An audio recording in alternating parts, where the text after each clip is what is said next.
Good morning. It's Friday the 9th of April and it should be time for Boris's Best of British Bulletin. As regular viewers will know, that's a humorous look at the week's news in the land of unionism. Now this week was not without a few amusing things happening in the world of the Tory campaign, and I was working on a script, but something's been gnawing at me all week. It's been bugging me, and it's not funny. Not at all. So this is a special feature. It's not really a Scots independence feature, though it does highlight the benefits of Scots independence. So Indy fans, this feature is aimed at unionists. Now, we're all burdened with at least one unionist in our lives, so I'm asking that you share this with them as soon as you've watched it.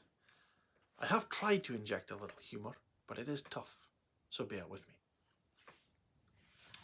I suppose there must be people who dislike the television presenter and comedian Patrick Kielty. I even have one reason to dislike him, and here is that reason. Cat Daly, who Patrick snuggles down next to every night. Otherwise, I reckon he's totally likeable. Patrick is a TV presenter, comedian, and he obviously enjoys The View when he wakes up in the morning. But do you know what else Patrick is? Yes, that's right.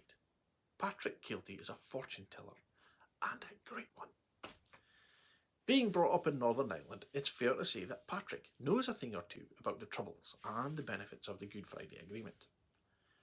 When he saw back in September 2018 that Boris Johnson was on manoeuvres, he thought it might be worth offering a bit of advice to the aspiring Prime Minister.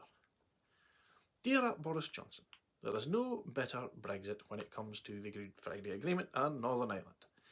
As you still seem bamboozled by all this paddywhackery, here's a few pointers for your next stab in the dark.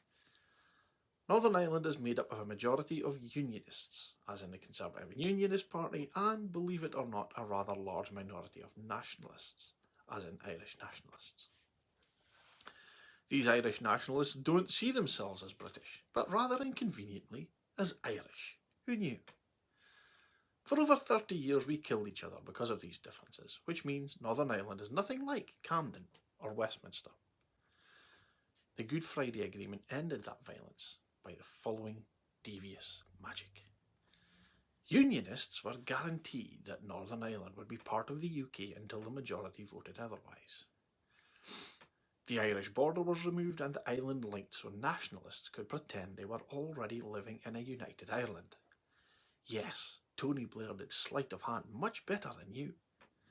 Some of these nationalists then accepted being part of the UK, as their day-to-day lives were essentially Irish. This cunning plan was sold to us on the basis that we're all part of the European Union, therefore fixation on nationality was so last World War. Implementing the Good Friday Agreement was torturous. Think Brexit with actual bombs, not metaphorical suicide vests. But we finally made peace. Yet 20 years later, Northern Ireland remains a divided society. Thanks to your glorious Brexit vision, Northern Ireland will become more divided, as some form of economic border checks will become part of our daily lives. If those checks take place between the Northern Ireland and Ireland, the nationalists, who were once happy being part of the UK, will change their mind. If they take place in the Irish Sea, some unionists will be livid. However, they'll still support being part of the UK. The clue's in the unionist bit. Your Brexit lies have opened a Pandora's box for Northern Ireland. It's one reason why the majority of people in Northern Ireland voted to remain in the EU, almost as if they knew more about the fragile equilibrium of their politics than you. Barely mentioned before Brexit, a border poll is now inevitable thanks to your monumental ignorance. When that poll is eventually held, the nationalists who are once content being part of a Northern Ireland within the UK and the EU will vote to leave the UK to feel as Irish and European as they did before Brexit.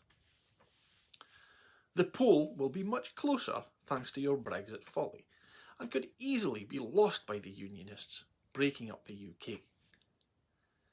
Any breakup of the union will be your fault, a tad inconvenient as a member of the Conservative and Unionist Party.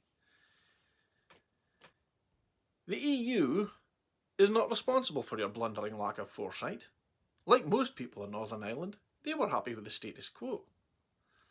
By the time the penny drops that you can't preserve the union you want without the one you don't, it will be too late. You will be remembered not as the Churchillian visionary you delude yourself to be, but the ignoramus who triggered the breakup of the UK. If there's any justice at all, this will come to pass when you're Prime Minister, so you can finally swim in the constitutional sewage you've created. Though we all know you'll be in Nice with your trotters up. Bravo, Paddy. Sound advice. Now, you'd never have guessed from watching the UK mainstream media, but after 20 years of tense peace, Northern Ireland is kicking off. Again. Yes, Northern Ireland is on fire again. So Patrick Kielty was bang on right. Like some kind of Nostradamus. Who'd have thought it? So he weighed in again today.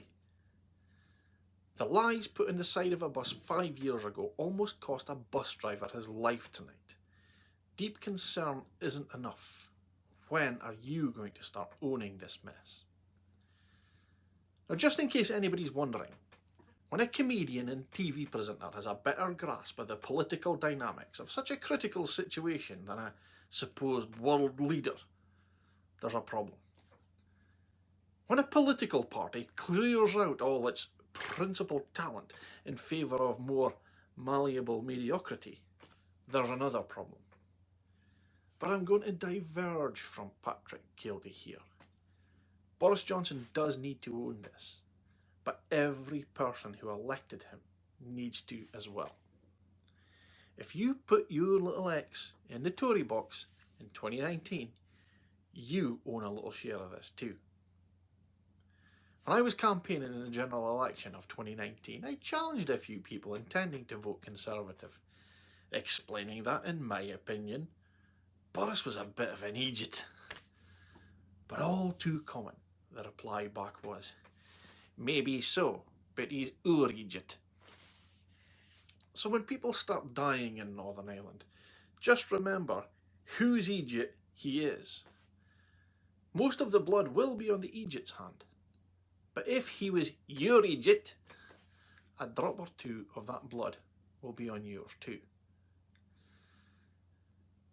And if you're wondering how big a problem this is, just ask yourself, how big a problem would have to be before it distracted you from the fact that you share a bed with Cat Deely? And then, perhaps, you'll get the gravity of the situation. Sleep well, DaviePHD.